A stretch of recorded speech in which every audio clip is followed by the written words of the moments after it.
Oh, okay, guys, the lights are too much. They get it. They get it. Much better. Welcome to the Luminars. Well, today the spotlight is not on me. Nope, not on me, even though I look all alte. The spotlight is on a few young alternative artists, also known as alte. Now, these artists are making impact in Africa and beyond. And they're from Africa. Duh. Well, let's take a look at some of them. And first on our list is ETIRE. I'm feeling so fluid. ETIRE, a Ghanaian liberated young lady, is definitely on our list of alte artists of all time. She's on this list not just because of her music, but her hair. Oh my God, you can tell I will absolutely love it. I mean, she plays around with it, colors upon colors. Her voice is absolutely soulful, and her music, it speaks volumes in the context of lyrics and sounds. ETIRE. Spend some time.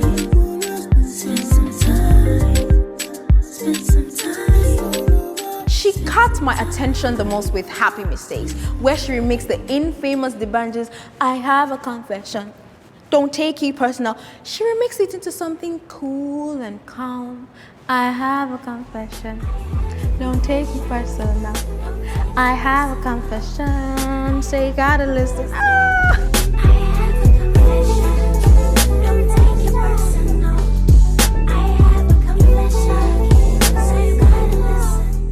Her first debut EP, Passion Fruit Summers, put through a lot of recognition for her, both locally and internationally. And one of her most recent singles, Spend Some Time with Wande Cole, now that one caused trouble. I need your vision. I need your time. I need your rhythm. Need you to be mine. ETIRE is clearly climbing up the ranks in alte music with her signature sound and style, and she's clearly an inspiration to other alte artists out there.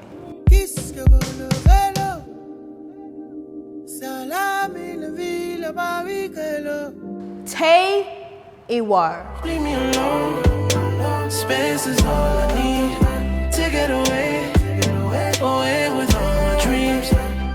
In one word, The Box. That has to be my favorite test song from ETIRE. Like, forever. Well, for some people, Sidelines is currently contending for that spot, but it will always be The Box for me.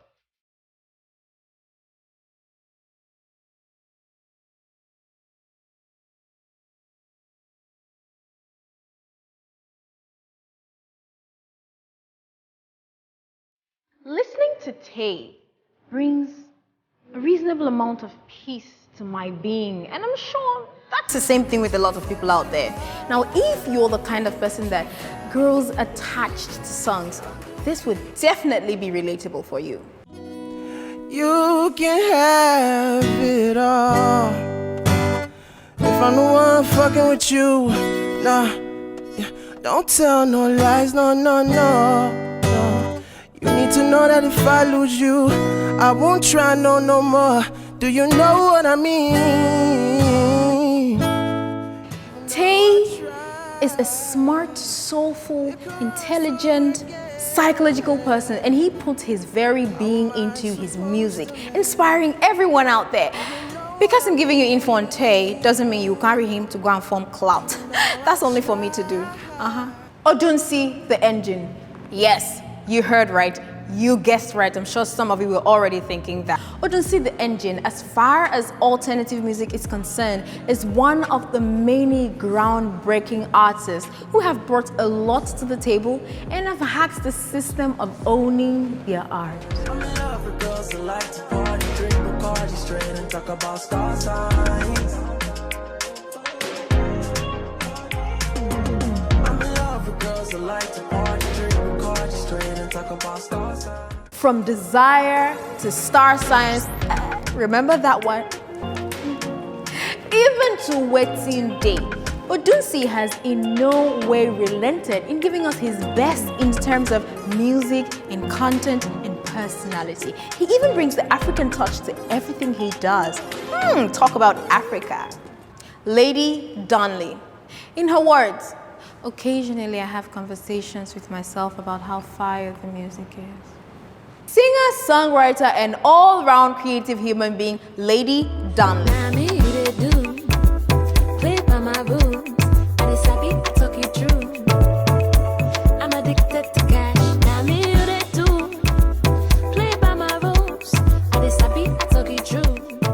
It's safe to say that her assembly of ministers can attest to how thrilled her sounds are. Some of them even claim to be addicted. She's like a queen that gets worshipped. With inspiration from the infamous Obi Onyoha and Brenda Fassie. Remember? Lady Donley takes her inspiration from them, and that has made her a woman of strength in the altar music industry, bringing her strength and inspiration to everything she puts out there. And finally, the high priestess of alternative soul, Victoria Falana. It's cool if you call me crazy, it's okay if you call me strange. I live on a planet floating 15 million miles away. Sticks and stones and names could kill, but vision keeps this heart alive. A multilingual goddess who speaks French, Spanish, English, and Yoruba fluently.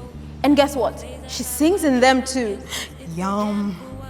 Having lived in Cuba for 14 months, Cuba, she learned how to play the piano in addition to the guitar and the percussion. Talk about being good, Victoria Falana. My eyes are on the prize, and I plan to see this through. Wherever my heart goes, I go. I keep my questions brief. Our high priestess has played her music in Canada, Nigeria, Ghana, Cuba, and she never leaves out that touch of the African personality, spiced up with meaning and inspiration. That is like the best combo ever. Dear sunshine, you really won't shake me. At night, I sing myself a prayer, and I put it on repeat. Well, there you have it. Alternative artists doing the amazing job of breaking boundaries, preaching the African gospel out there for the world to hear with our personality. Well, unlike some other artists,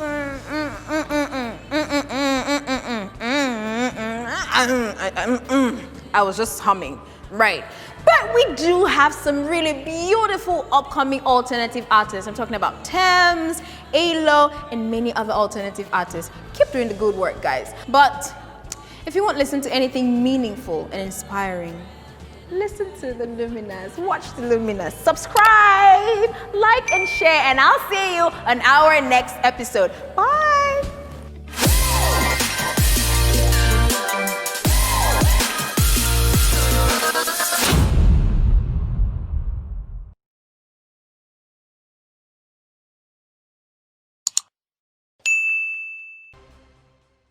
Acting is another form of art that borders on storytelling of experiences and histories. And like my acting coach used to say, actors are the best people to be around because they have a beautiful way of becoming other people and telling their stories. We have great actors from this continent who have done justice to the African story out there. Now let's start with Ugu, Finn, John Adebayo Adeboyega. The most interesting thing was telling my dad. So I went home and I was like, Dad, I've just been cast in Star Wars. And he was just like, oh my God, you are in Star Wars? That is fantastic, I knew it. What is Star Wars?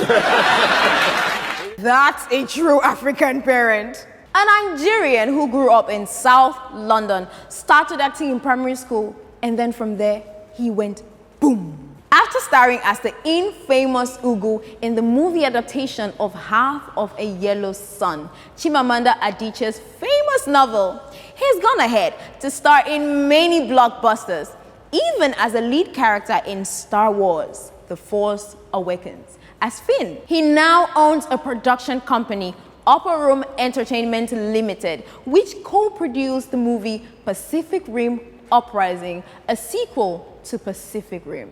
Guys, Watch this. Your father always said he wanted you to be a pilot.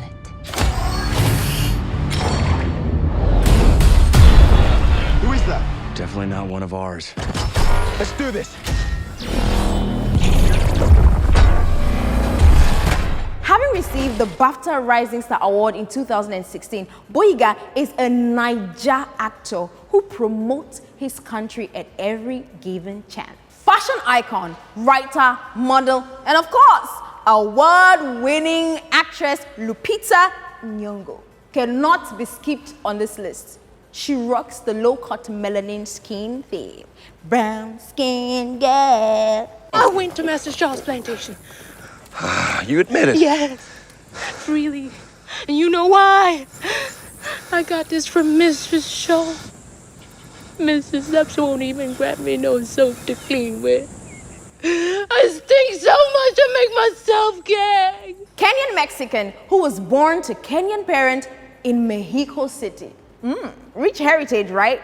Her career started as a production assistant to starring in productions. After bagging her first feature film role as Patsy in 12 Years a Slave, Lupita has been consistent in taking up and delivering epic roles in movies like Queen of Katwe, Black Panther. She even has an Oscar. By the 5 outstandingly talented women nominated for Best Actress in a Supporting Role. And the Oscar goes to Lupita Nyong'o.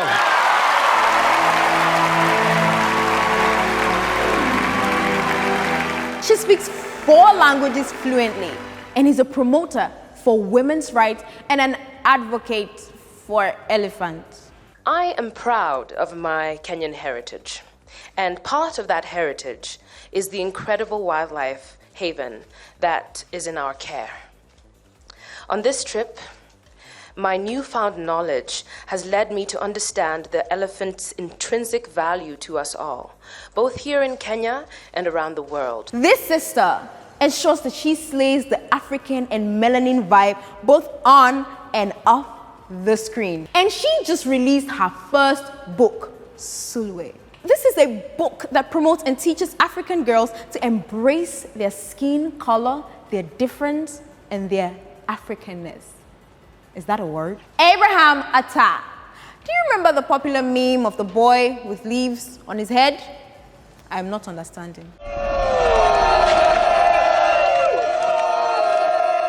See that? That is magic. Ghanaian born and bred actor Abraham Atta, who lives in the United States, is actually our baby Luminar on this list today. With a leading role as child soldier Agu in the legendary film Beasts of No Nation, Abraham has received 5 awards and 7 nominations. Are you not understanding? Some of his accolades include the Venice International Film Festival, the Marcello Mastroianni Best Young Actor, and the Independent Spirit Award for Best Male Lead. How swift. And the Spirit Award for Best Male Lead goes to Abraham Atta, Beast of No Nation. He has since then featured in Spider-Man Homecoming, Out of the Village, and is recently listed as lead role Dio in Birdman's upcoming movie Tasmanian Devil. And guess what? The movie is based on a Nigerian Yoruba immigrant. Oops! I spilled. Producer, director, and actress, Nigeria's own Genevieve Nnaji, the prestigious face behind the first Nigerian Netflix original film, Lionheart 2018. The biggest legacy I will leave for posterity is you, my daughter. Genevieve started acting at the age of 8 and made her debut at the age of 19 in the movie Most Wanted. Oprah Winfrey calls her the Julia Roberts of Africa, and she's also a member of the Order of the Federal Republic. Now, Genevieve is not just an actress. She's a businesswoman, entrepreneur, and a one-time musician. Yes, she dropped an actual full album. Who remembers the song? No more crying, no. No more fighting, no. No more tears, I got more freedom, power and more. No more tears. From producing her her first film in 2015, Road to Yesterday. Tell me what happened. And how the hell did we get here? To Lionheart, a Netflix original that was also Nigeria's selection to the Oscars. Genevieve is the African GOAT, the greatest of all time. We definitely have a following, and I think it's about time they start to look onto us the way they've looked at Bollywood or China would. We couldn't miss this one. Chinwetel Umedi Ejiofor, known for his unbeatable performance in 12 Years a Slave. Well, boy, how you feel now? My name is Solomon Northup. I'm a free man, and you have no right whatsoever to detain me. You're no free man. You're nothing but a Georgia runaway. And the BAFTA goes to Chiwetel Ejiofor for 12 Years a Slave. With over 62 projects in total, including filmography, television, and theater, Chinwetel has received over 100 nominations and awards. Few of the movies he has starred in include Doctor Strange, Maleficent, The Boy Who Harnessed the Wind, which he also directed, and Lion King 2019. The rains came late this year, and now the trees have gone. How does it feel, William? I never went to secondary school. Make us proud. Bravo, guys! I tell you, the future of the global film industry is African. I just can't wait for that time to come. But while we wait, hit the link, subscribe, like, and share. Till the next episode.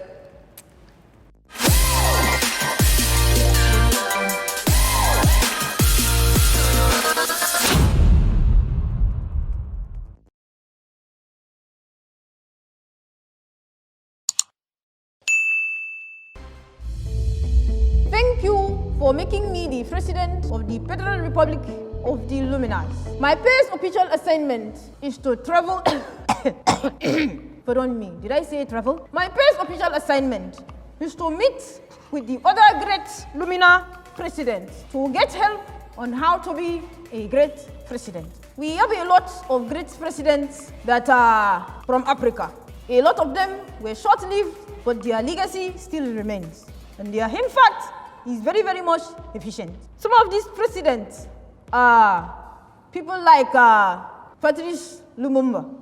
Patrice Lumumba, the very first elected Prime Minister of the Republic of Congo, who was very instrumental in the transformation of Congo from a colony of Belgium to an independent republic. His poems and essays, which were published in Congolese journals, earned him national acclaim. And he was so influential that streets, statues, and buildings were named after him in various countries like Mali, Hungary, Cuba, and Russia.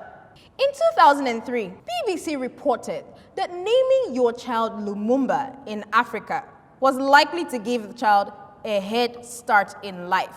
Even Malcolm X called him the greatest black man to walk the African continent. Patrice Lumumba was so patriotic to his country and his people that in his last letter, the final line read, "Long live the Congo and long live Africa." Former president of Mali, Alpha Oumar Kanare, was the first cleanly elected president in Mali and also the first chairman of the Commission of the African Union. His time spent in office is regarded as one of the key periods in the restoration of democracy. Also, his administration efficiently managed the Tuareg rebellion in northern Mali. Internationally, Alpha worked for peace and integration in the West African region. Now, even though his administration had a problem tackling corruption, he has been credited as the man who brought the African Cup of Nations competition to Mali in 2002. Alpha Conare was really a blessing to Mali, giving them local stability and putting them on the map internationally. Kudos. Up next, I'm hoping that at least a few of us have heard about the great Ghanaian politician and revolutionary Kwame Nkrumah. In 1957, the Gold Coast became Ghana, an independent state within the Commonwealth. Its Prime Minister was Kwame Nkrumah, seen here 6 years earlier following his release from a prison sentence for sedition. Ghana, your beloved country, is free forever. He's the man that led Ghana to its independence and became her first president. Ghanaians widely regard Kwame's administration as the least corrupt the country has ever seen. But since the independence celebrations of 1957 and his election as the first president 3 years later, Nkrumah has been severely criticized as a despot, a virtual dictator. His government was very focused on bridging the education gap between the southern and northern communities. Kwame was a man who had the good of the people at heart. Unlike some of the ones that we know, Kwame was exiled due to his campaigns and activism, which the military government of Ghana was not receptive to. He spent the rest of his life in Guinea, where he was named honorary co-president. Chai, inside life. This decade is the decade of African independence. Within his country, outside his country, and even in exile, Kwame made a name and a reputation for himself and gave the people of Ghana hope. That is beautiful leadership. Next is John Magufuli, President of Tanzania. Now, after taking office, Magufuli immediately banned unnecessary foreign travels by government officials using cheap vehicles for transport and meetings respectively. There are people using public money the way they want, yet there are very poor people in this country. There are officials who, when they decide to sit as a board, cannot find a suitable hotel in this country, so they opt to go to Europe for a board meeting. Most notably, Magufuli suspended the country's Independence Day festivities in 2015. Guess why? In favor of a national cleanup campaign to prevent the spread of cholera. The cost savings were invested in building hospitals. Now, the money saved from this was invested in improving the hospitals and sanitation in the country. Now, here's an interesting fact. Just over a month after taking office, Magufuli reduced his cabinet from 30 members to 19. Why? To save costs. Wait for it. Magufuli reduced his salary from $15,000 US to $4,000 US. Wow! You know, he was primarily concerned with reducing expenditure, cost, and waste in his country, raising the financial status and making them self-sufficient. What a legend. You know, if other African presidents could be like this, the African continent would truly be the greatest. The last, but definitely not the least, Africa's Che Guevara, Thomas Sankara, former president of Burkina Faso. Sankara only ruled for 3 years. Unfortunately, he was assassinated before the 4th. But it's pretty interesting how his legacy was so strong it has left an impact in Africa, his country, and the whole world. Vaccinating over 2 million children against measles in a matter of weeks. Increasing the national literacy rate in his country from 13% to 73% in 4 years. Wow! Do we still have African presidents like that? Aside from planting over 10 million trees to prevent desertification, Sankara was also a supporter of equality and women's rights. Que nous devons donner à chaque femme un emploi. Nous devons donner à chaque femme le moyen de gagner honnêtement et dignement sa vie. He outlawed female genital mutilation, forced marriages, and polygamy. And when asked why he didn't want his picture hung out in public places, Sankara said, referring to the country's population at the time, "There are 7 million Thomas Sankaras out there." Thomas Sankara was a great leader, and his actions and accomplishments resonate in today's world. Talk about great president and great leadership. Can we bring back Thomas Sankara and Kwame Nkrumah and even have more of Magufulis? I believe we can and we will. Africa to the world. Remember, while we're building our continent and creating amazing presidents and so much more, subscribe, hit the link, like, and share, and I'll see you on our next episode.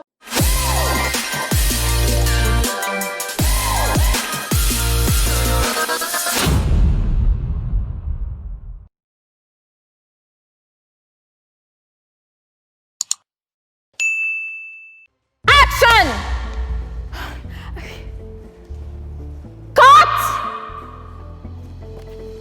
I would give up on filmmaking, but no. Africa has a rich heritage, culture, narrative, perspective, and so much more. I think I need to learn from some of our African luminary filmmakers. I can think of a good number of them just at the tip of my fingers. Suleiman Sis, a Malian film director, producer, and cinema enthusiast. However, Sis' career began as an assistant projectionist on a documentary of Patrice Lumumba. After a scholarship to the Moscow School of Cinema and Television, in 1974, Sis produced his first feature film. It was titled Den Muso, otherwise called The Girl. Unfortunately, it was banned. But that was just the beginning. Sis was also a recipient of various awards and nominations. I'm talking about awards like the Jury Prize at the 1987 Cannes and Yenenga's Talon at FESPACO. Suleiman Sis is definitely an African film legend. With movies like Yolene, Dwayne, and Work, Suleiman Sis is definitely an African film legend who has made a great impact in African cinema.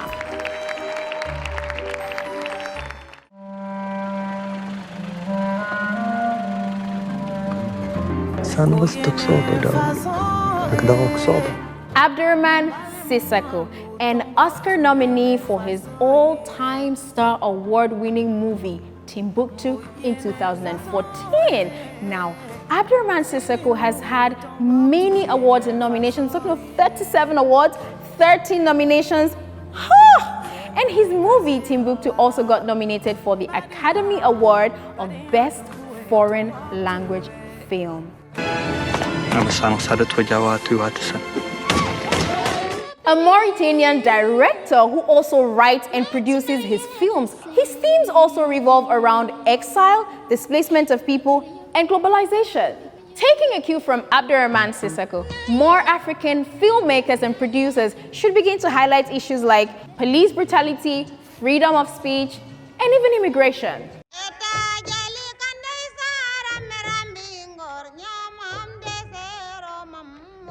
C'est ce matin-là que tout commença. C'était à Dakar. J'ai du travail chez les Blancs.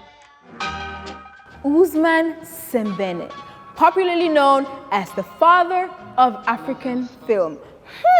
Ousmane is one of the prominent African directors to have received international recognition. A Senegalese icon who always had a pipe dangling out of his mouth. He wrote over 9 books and made 11 films. Sembene produced a good number of movies like Black Girl, Sido, and Hala. There's one more, Moulade. Moulade was one of his most prominent works because it addressed a critical issue in the African society, female circumcision.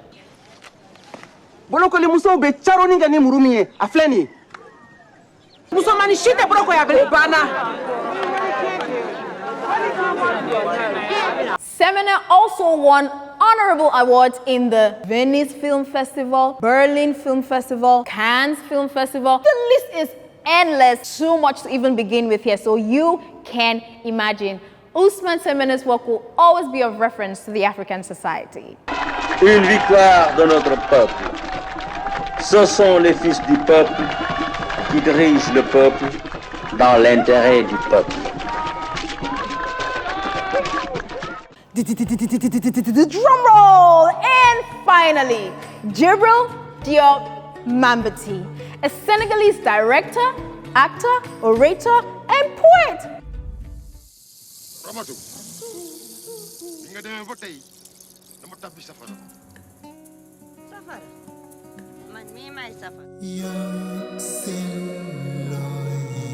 Even though Mambéty only produced 7 works, 2 feature films, and 5 shorts, that was enough to cement him in African film history.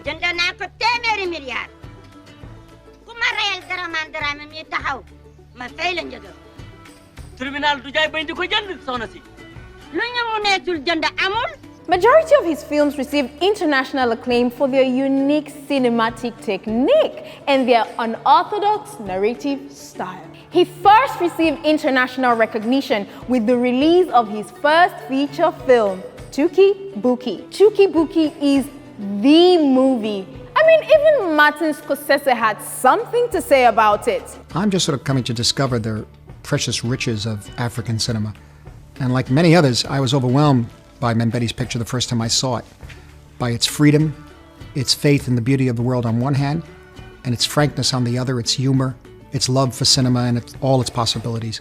The movie Tuki Buki, See It, won him the Critics Award at Cannes and the Special Jury Award at the Monaco Film Festival. Mambéty released 1 more short film, and at the time of his death, he was editing the second part of his Conte de Petit Jean trilogy. That is a beautiful name. Sadly, Mambéty died before finishing this film. However, he has definitely left his imprint on the sands of time.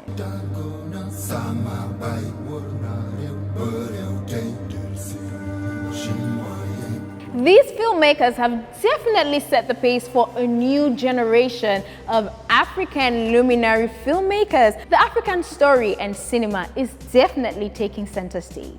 We will be back on another episode, but for now, I hope you've been able to see Africa in a new light and to celebrate our filmmakers who are doing great. Yes, they are. Meanwhile, don't forget to subscribe. Right here, subscribe. I will be back with another episode next time. See you soon.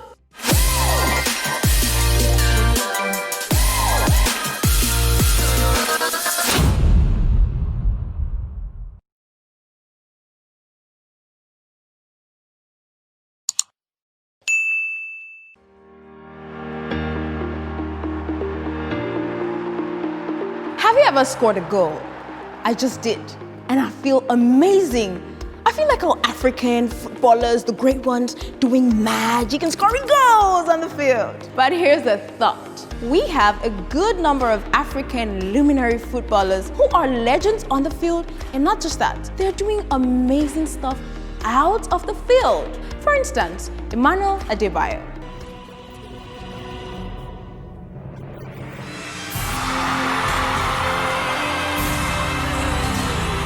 Sheyi Emmanuel Adebayo, a Togolese footballer who was named Africa's best player in 2008. Adebayo! Brilliant! Absolutely brilliant! Having played for both Spurs and Arsenal, he was well known for his performance at Man City. Adebayo is actively involved in charity work, and he also runs a foundation which contributes heavily to building infrastructure projects in Africa. I finance everything myself. I do what I can do to help the people. And for me, I think I owe that to my country, I owe that to my continent. The SEA Foundation, which was set up in 2014, has been steadily supporting youth projects in Togo. Wow! Talk about a footballer who is a legend on the field and is also doing a lot to support and nurture the youth in Africa. Bravo, Adebayo.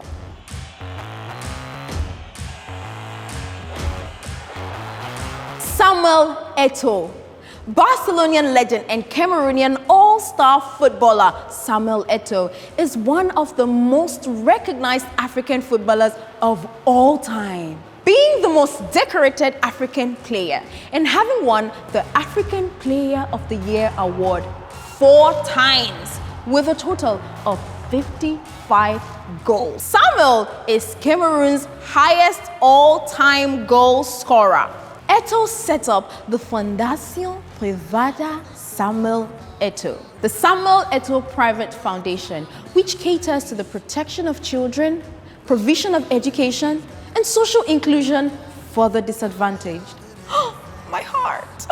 He was even made paramount chief in Kafou Balam, Sierra Leone, while working with FIFA for the 11 Against Ebola program. Well done in football, Samuel Eto'o, and keep up the humanitarian work. Comes out to Essien! Michael Essien. I know what you're thinking. This is a household name for all Chelsea fans. Michael Essien, whose father was a footballer for Gold Coast, and his elder brother was also a footballer before his death. I guess it's a family business. On the field, Essien is fierce and tough, earning him the nickname The Bison. He also started the MEF in 2014, the Michael Essien Foundation, with the aim of providing basic amenities and opportunities for the less privileged. Isn't he a sweetheart? Talk about being fierce and tough, the Bison, and being humane and soft. Good work, Essien. Didier Drogba. Sends Chelsea into ecstasy. The 9-year quest to become kings of Europe.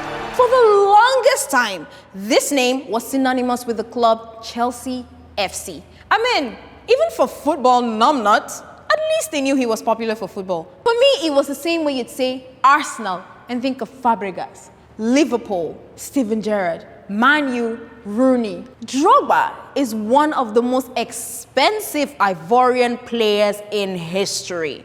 And of course, the record move that led to him achieving all of this was his signing with Chelsea in 2004. Despite having an amazing career at Chelsea FC, Drogba has gone ahead to do great things with other teams and other people both on and off the field. He has used his public status to help the peace process and to make a public plea to the armed forces in Ivory Coast, his country, to lay down the weapons for a peaceful resolution. My country has suffered a lot, and I know that a lot of Ivorians don't want this to happen again, and I think the best way to prevent this, I think, is to sit together and find the reasons why this happened and make sure that it won't happen again. The Didier Drogba Foundation was set up in 2007, another foundation, with the aim of helping children in Ivory Coast and Africa to support the growth of future generations, securing the future. This is for the refugees in Jordan, you know, and I would like to sign these pair of boots, and then That's fantastic. if you can give them, it would be nice. Thank you very much. And our final Luminar footballer, who is also a Nigerian. Over Mars.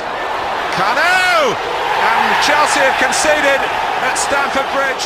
Kanu Nwankwo, aka King, aka Papilo, is the first and only Nigerian to be named African Player of the Year twice. King Kanu Nwankwo was a member of the Arsenal squad that went undefeated for a whole season in the Premier League.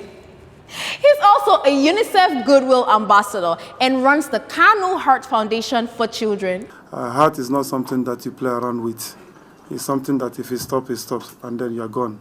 So we have to be careful. We have to really look into it and make sure that we don't let the less privileged ones die of it. The Kanu Heart Foundation helps children with cardiac diseases to obtain life-saving surgeries within and outside Nigeria. That is so sweet. These guys are not just legends in the sport scoring goals. They are also inspirations to their successors and other people in and out of football. I mean, even to the new generation of football warriors like Iwobi, Salah, Victor Osimhen.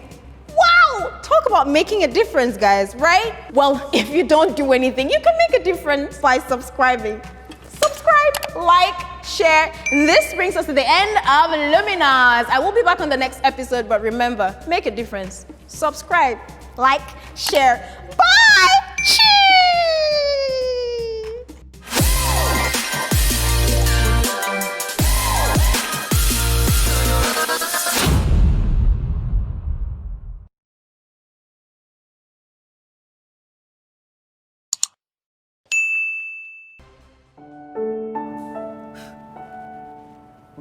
Art adds color and beauty to life.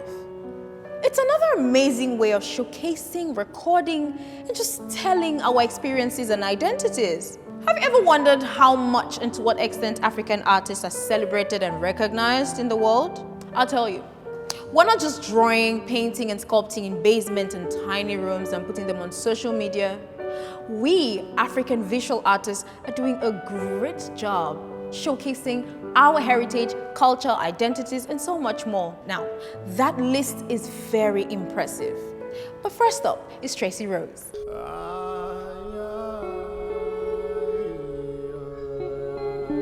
1, 2, 1, 2, 1, 2. For the time being, we will maintain radio silence. You can't just be an artist. I didn't study like 7 years to just be an artist. Tracy Rose is an artist who explores cultural stereotypes imposed on Africans, women, and African women. She plays around with photography and video installations based on performance. A South African who has become an international sensation with multiple layers to her art and her life as a whole. Ladies and gentlemen, what you are about to hear are not necessarily the views of the artist.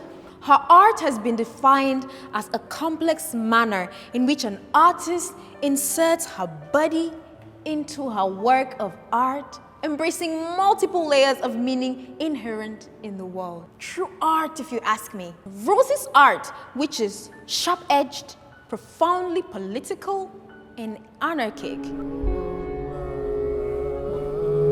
The way I was educated in art was that art is a political weapon. Has actually received a lot of local and international recognition and exhibitions. You need to see one of them. It's amazing.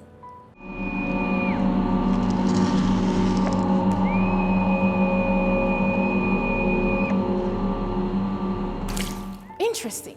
Tracy Rose is one of my favorites, and she's beginning a new generation of soul artists. I like her because of the soul and African identity she brings to her pieces.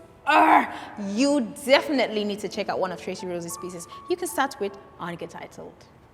Abdoulaye Dirasuba, aka Abudia, an Ivorian contemporary artist with a studio in New York and Abidjan, curated in various shows with galleries in New York, London, and Barcelona, amongst others, that is. Abudia's works have been sought out and purchased by influential art collectors like Charles Sashi, Jean Pigazy, and Frank Cohen. Unlike many other artists who fled during the Ivorian Civil War, Abudia decided to stay and continue working. He actually worked in a studio right next to the Gulf Hotel, which was President Ouattara's headquarters at the time. He would hide in his cellar during the frequent riots and shootings, visualizing what was happening outside. And when things calmed down, he would go upstairs and paint. His goal was to create a record of Côte d'Ivoire's recent history. His trademark style, Nuchi, has been described as a tribute to the essence of dreams and language.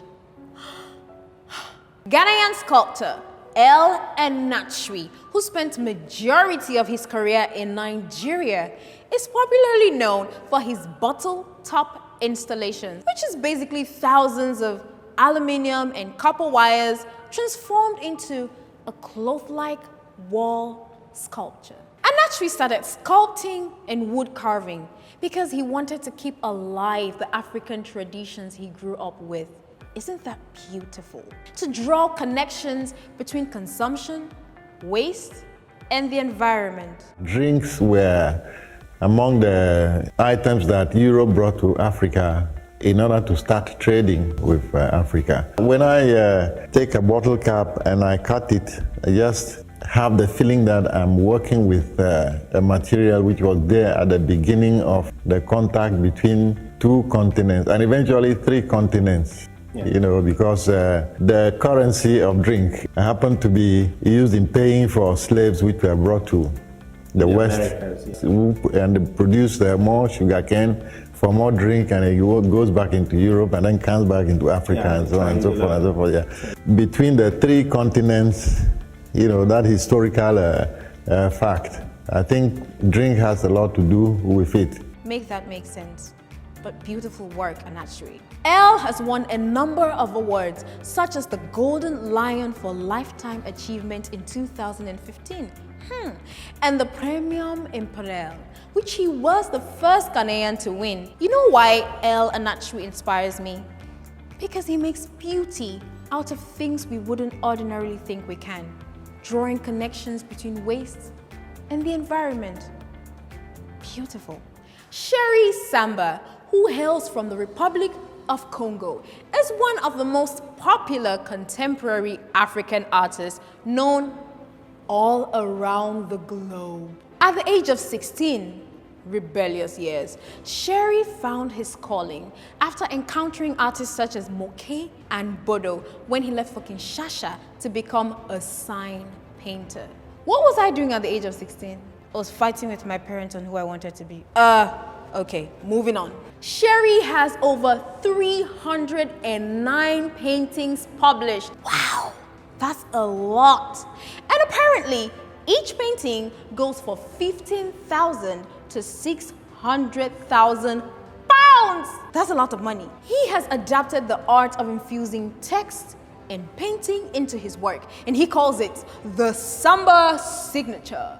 After his Magician de la Terre exhibition in Paris in 1989, which means Magicians of the World, Sherry has constantly been on the global map, having his works published and sold with local and international recognition, and also being an inspiration to young artists such as him. Benedict Chukwukadibia Onwonwu, popularly known as Ben Onwonwu, a Nigerian painter, sculptor, and arguably the most influential African artist of the 20th century. He opened way for post-colonial multiplicity and visibility of modern African art.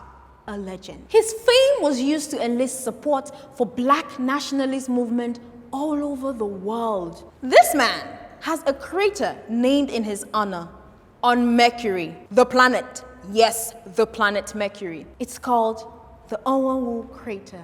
I'm proud to be a Nigerian. He was a recipient of very prestigious awards, and amongst many is the member of the Most Excellent Order of the British Empire. Now, aside from his arts like the bronze sculpture of Queen Elizabeth II, his portrait of the Ife Princess Adetutu Ademiluyi Tutu is a Nigerian national icon and also symbolizes reconciliation between the government and the Biafran separatists after the Civil War. His Princess Tutu portrait went missing in 1975 and was rediscovered in 2017 in a London flat. And guess what? It was sold for £1.2 million. And also, his painting, Owo Market, which showcases a marketplace in the Nigerian city of Owo, was restored on the BBC program The Repair Shop in August 2019. Ben Onwonwu is a household name in the home of any visual artist, painter, and sculptor, and he definitely left an indelible footprint. Well, there you have it. We have the best and the greatest artists here in Africa. And to the new generation of phenomenal artists, I say cheers! Subscribe, like, share, please.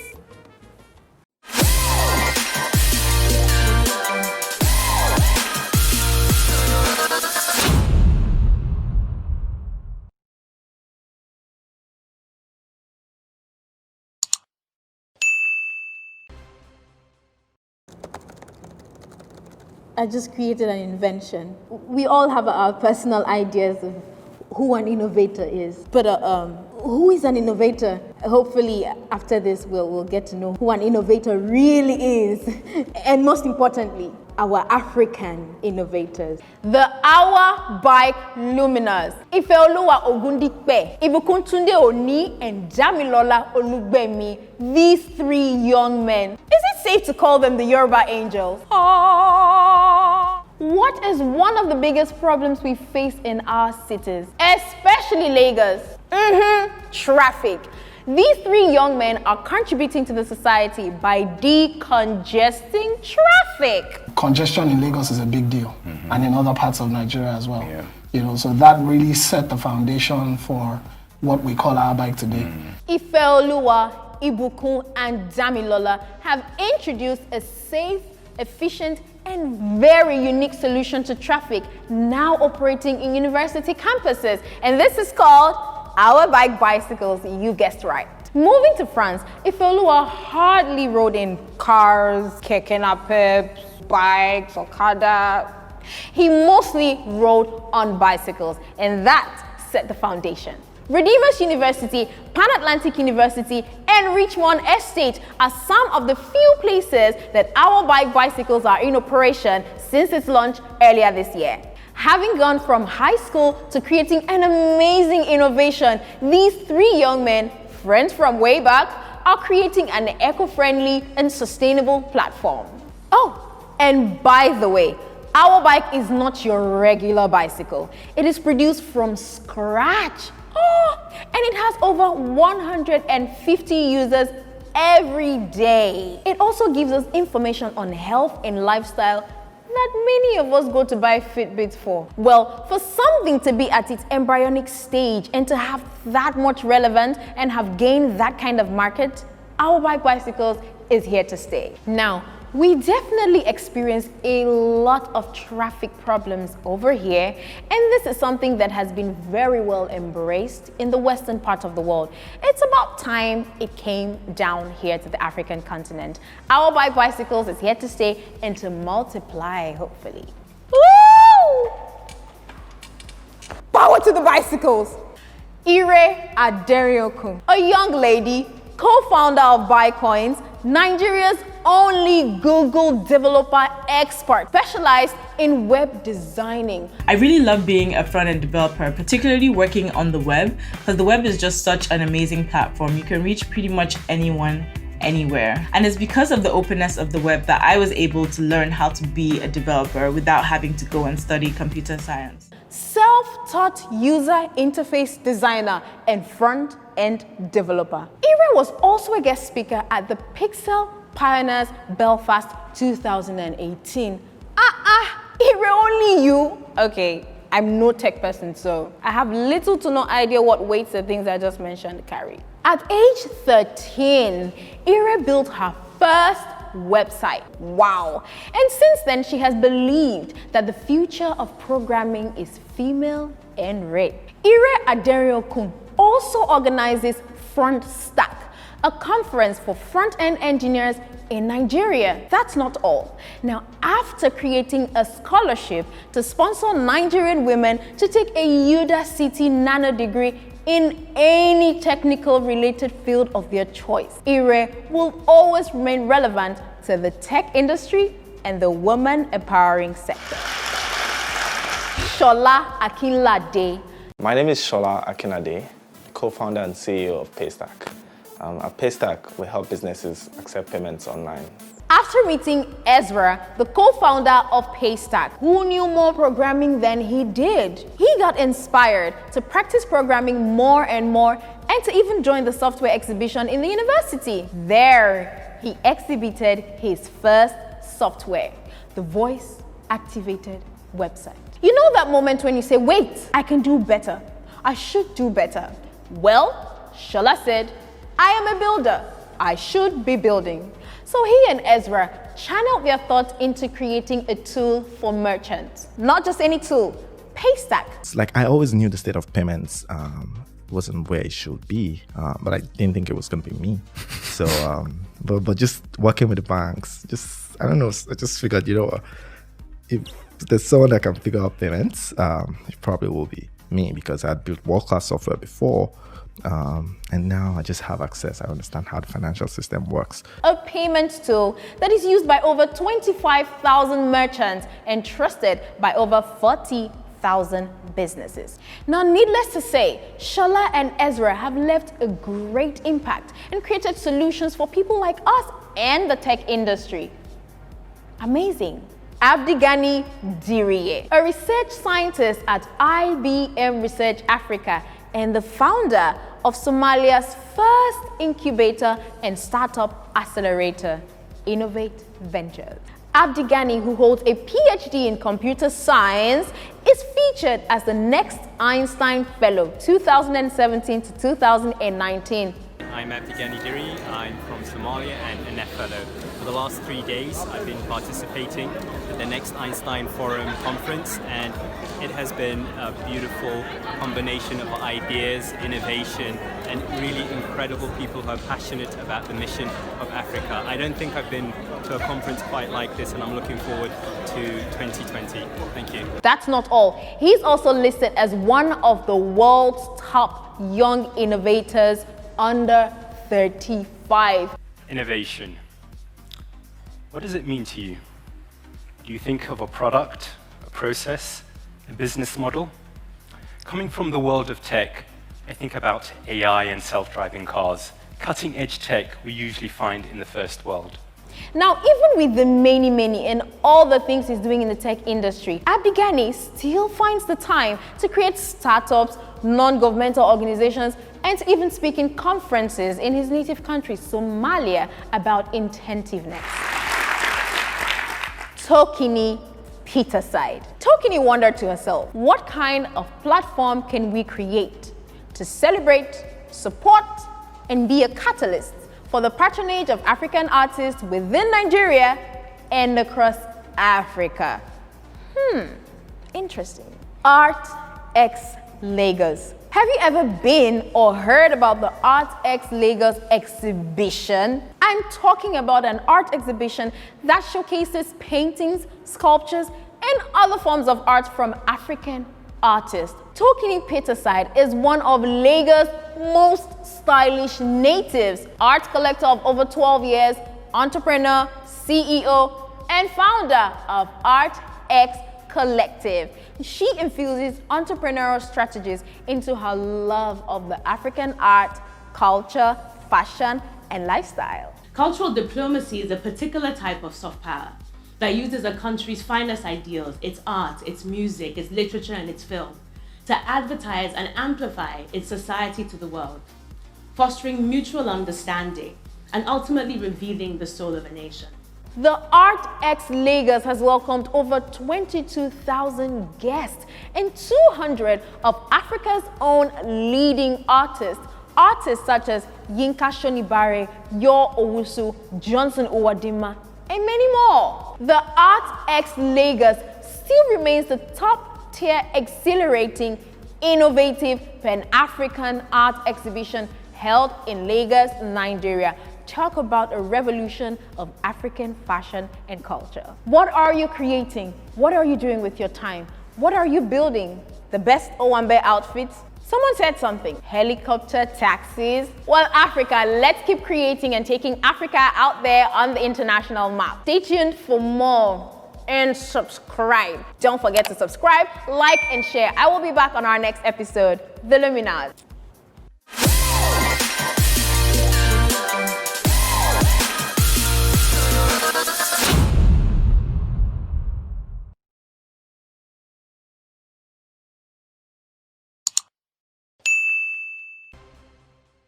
And that just concluded fashion exhibition was my latest clothing line. It's called African Fun. I've been asked a number of times, what inspires your style and fashion? It's simple. The African personality in clothing, my culture and lifestyle, as well as some of my African luminary fashion designers that inspire me. People like Amaka Osakwe. For your Mars, I'm the healing for your scars. I'm the nighttime for your stars. You don't have to look so far. Madame of Maki O, Amaka Osakwe, aka Atawewe, a Nigerian fashion designer who has allowed clothes to speak for themselves since 2010.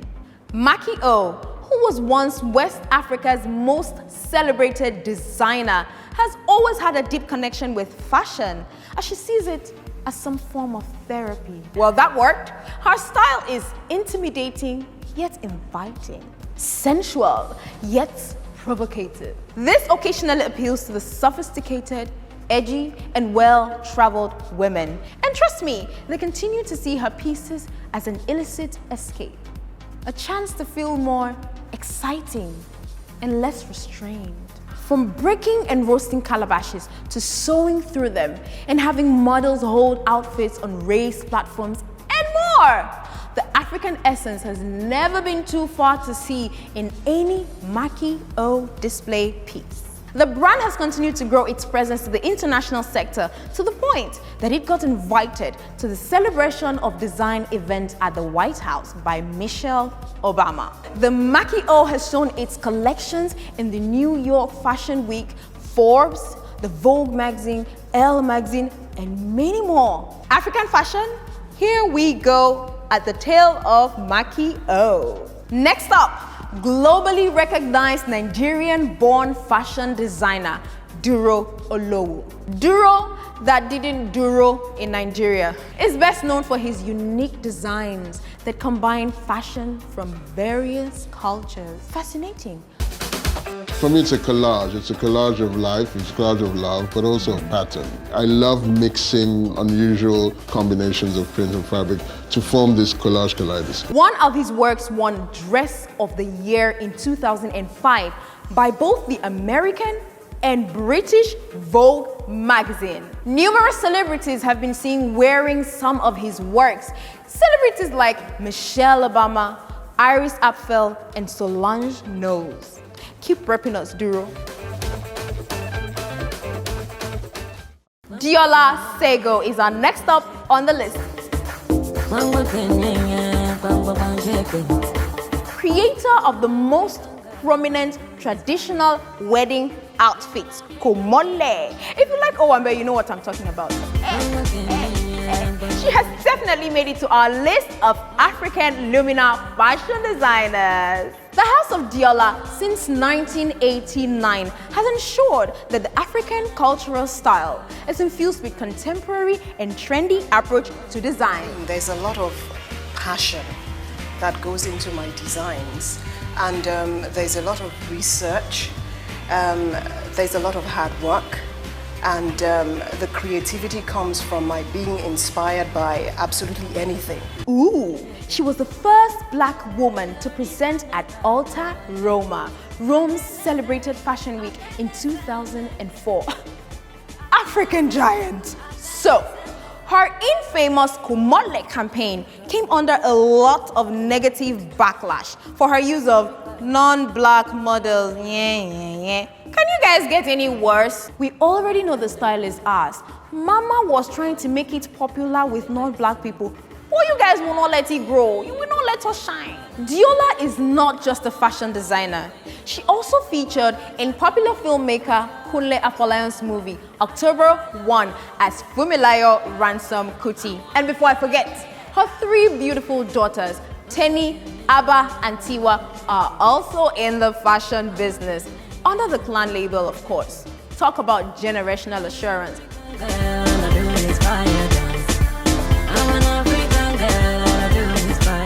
The last, but definitely not the least, Adama, Paris, and DIA.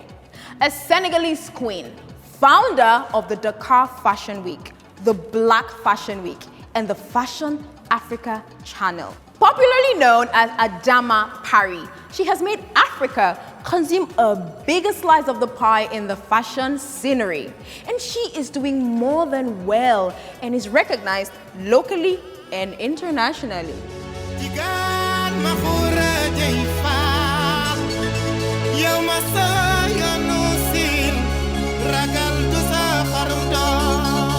Now this is the best part. Her main goal is basically to share with all modern women one fashion without borders. And there you have it, my collection of African luminary fashion designers, testifying of the richness of African culture, fashion, and personality out there. Well, I have to go back to my own fashion designing, but I'll see you on our next episode. Before then, subscribe, like, and share with your friends and family.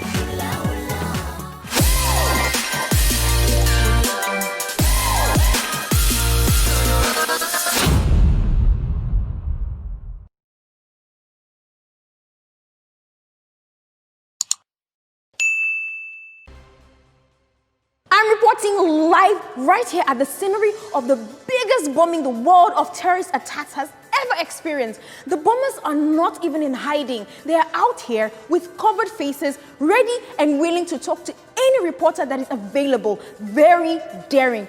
Now let me see if I can get to talk to one of the terrorist bombers. As you can see, the worst of the bombing is already over. I was opportune to talk to one of the terrorist bombers, and when asked his motive behind this extravagant public bombing, he said, starting a new world order. What's wrong with the current world order? Can you imagine being at the site or scenery of a disaster or crime and reporting live, or exposing ills in a society or nation that just may be willing to do anything to take you down? I don't think I could. But there are definitely a good number of great African luminaries who did that and more. For instance, Komla Afeke Dumo.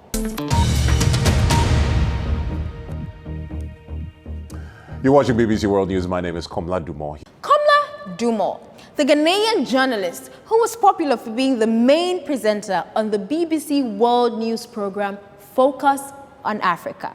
He was named one of the 100 most influential Africans of 2013. For me, the most important thing is to know what I'm talking about, to know the stories, and if there's a cool factor, I mean, it doesn't hurt, does it? Dumo had a great impact on how the continent was covered news-wise. And at the time of his death, he was the only West African news reader in BBC World News. Prestige. The narrative will always glorify the hunter until the lion itself learns how to write. He interviewed a number of high-profile individuals like Bill Gates, Kofi Annan, and Chimamanda Adichie. He left behind a legacy for journalists and Africans alike. And in his honor, BBC introduced the Komla Dumo Award. This award is presented each year to an outstanding individual living and working in Africa with the ambition and potential to be a star of the future. The biggest single audience for the BBC is Africa.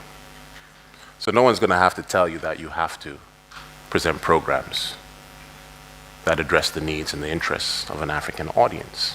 Passing down his legacies and building strong youth for tomorrow.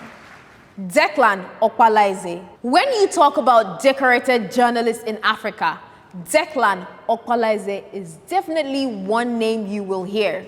And his career began as an investigative journalist at The Guardian. He covers diverse issues such as politics, business, health, environment, human rights issues. Issues of health are issues of people. And journalism in any case is about people. There is no human being, no Nigerian that does not need some form of health care. And so every health policy affects every individual Nigerian. And he was the first Nigerian to win the coveted CNN African Journalist of the Year award, which I might add is the most prestigious African Journalism Award. He had to quit entering for the awards because he wanted to give others a chance. Interesting. Okpalaeze has also won so many local Nigerian awards. His commitment to highlighting and fighting the ills of society, as well as standing up for the disadvantaged, made him a mentor to several Nigerian journalists, teaching, training, and leading them to report responsibly. Kudos, Declan. Member of the Order of the Federal Republic. Publisher, author, politician, owner of Hot FM, and journalist. Christiana Anyao, famously known for her publication on Sani Abacha, for which he sentenced her to life imprisonment, where she almost lost her sight. Talk about freedom of the press. She only spent 4 years in jail and was granted bail. Chris also worked for NTA and the Imo Broadcasting Corporation as both newsreader and reporter. Christiana Anyao is a Nigerian legend. It was during her tenure as Commissioner of Information, Youth, Sports, Culture, and Social Welfare in 1987, as well as editor-in-chief of the Sunday magazine, where she gave a detailed cover on the unsuccessful coup d'etat against Abacha. Christiana Anyao is a living example that journalists can make a difference in society by exposing the truth. And finally, Anas Aremeyo Anas. In 2009, Barack Obama commended him as one who possesses elements of a great journalist. We see that spirit in courageous journalists like Anas Aremeyo Anas, who risked his life to report the truth. An anonymous icon who has kept his identity a secret from the onset of his career, has name, shame, and jail as the motto. I am an undercover journalist. My journalism is hinged on 3 basic principles: naming, shaming, and jailing. His most notable publication has to be number 12. This dismantled the whole Ghana Football Association, and it was named in respect to the fact that corruption was the 12th player of the football team. Honestly reminds me of Kiki's Sex for Grades documentary. He had filmed top-ranking officials in the association collecting bribes and all sorts of things. An award-winning journalist and advocate for peace, Aremeyo had launched a platform online for anonymous people to submit videos exposing corruption. He exposed 34 judges collecting bribes. That's very risky. His anonymity was truly the most crucial element of his work, and he gave a chance to the new generation to do the same thing. As a result of the success of Africa Investigate series, we are moving on to World Investigate. By the end of it, a lot more bad guys on our continent will be put behind bars. Do you think that if we had such anonymous justice in Nigeria, we would have lost the likes of Delegewa? Would Christiana have gone to jail? Well, God bless our Luminar journalists. And as the newest Luminar journalists in town, we will do our good job in serving you hot dishes of exposed truth and Luminars. No sex for grades! To stay tuned to that and for more, hit the link, like, share with your friends and family, and I will catch you on the next episode. Bye!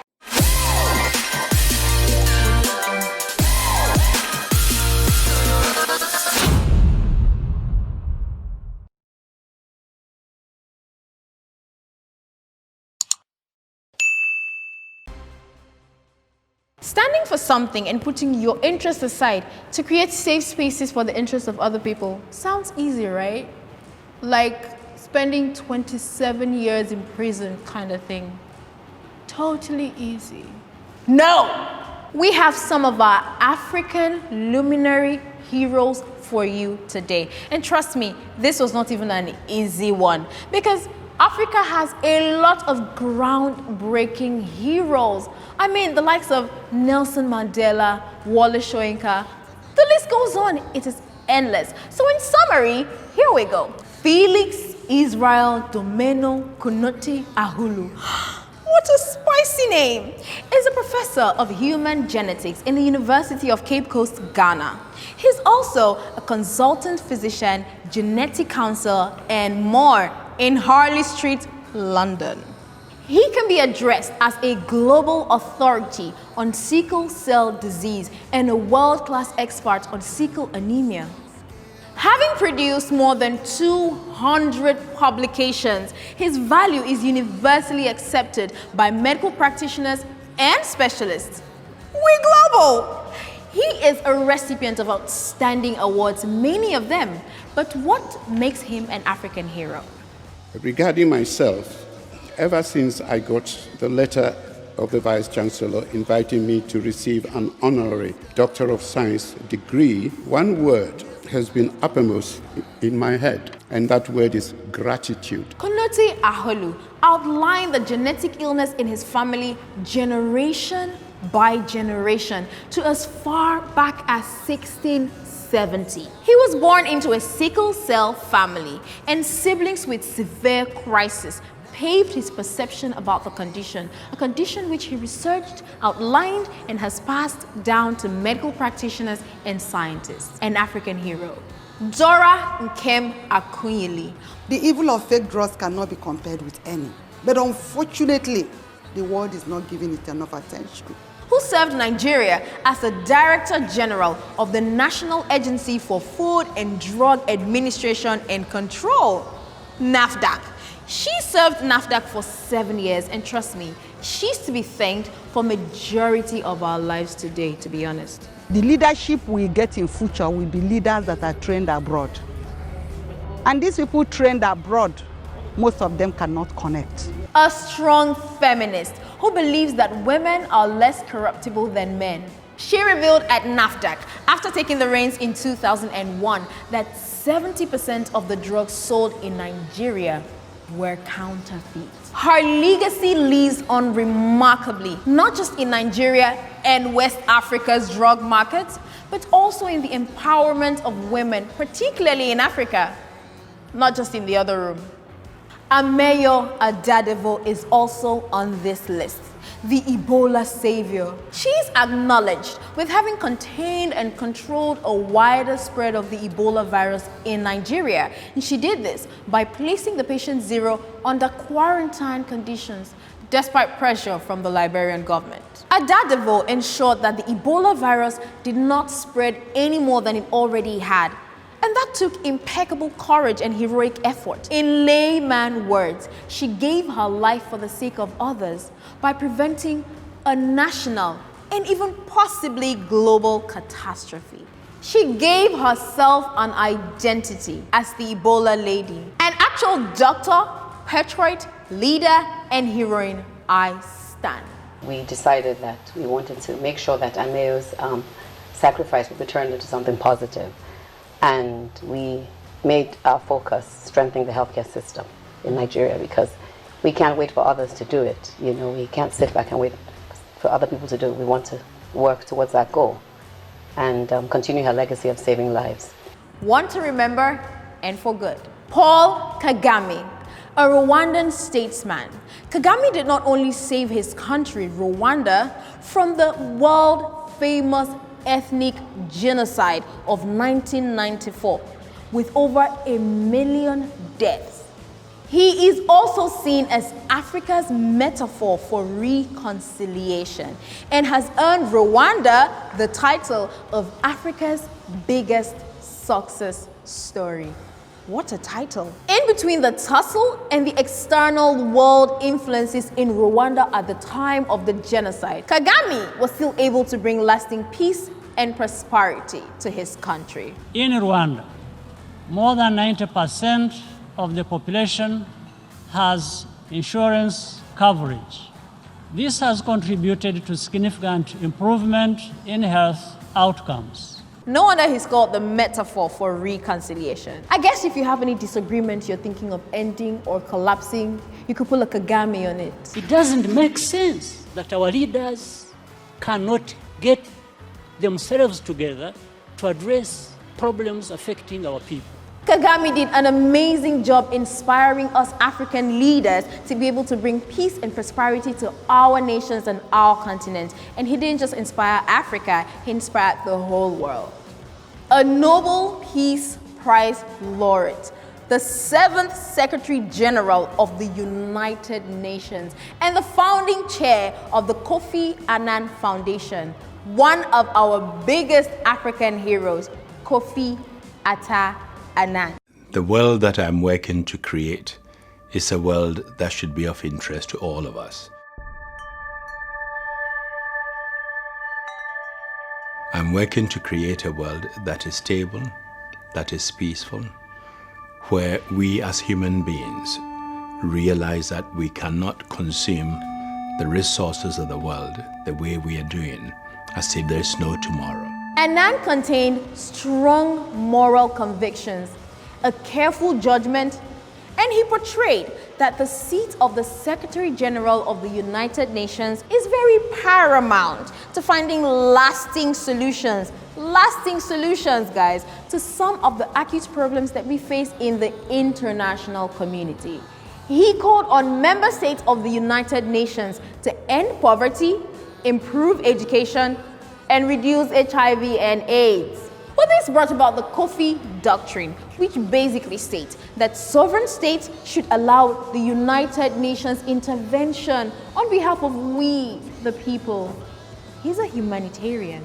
We need to create a world that is equitable, that is stable, and a world where we bear in mind the needs of others and not only what we need immediately. His stubborn optimism will continue to be of inspiration to the African people, the new generation, the United Nations, and the world at large.